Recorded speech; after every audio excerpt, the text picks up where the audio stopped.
அவன் பெரிய ஆம்பளை தைரியசாலி, அவன் இங்க வந்து போட சொல்லு.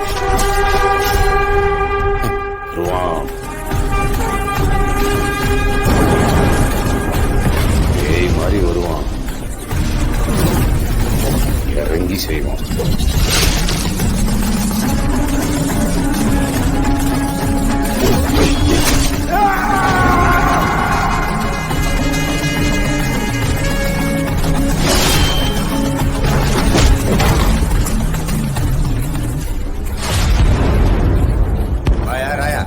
என்ன சொன்ன?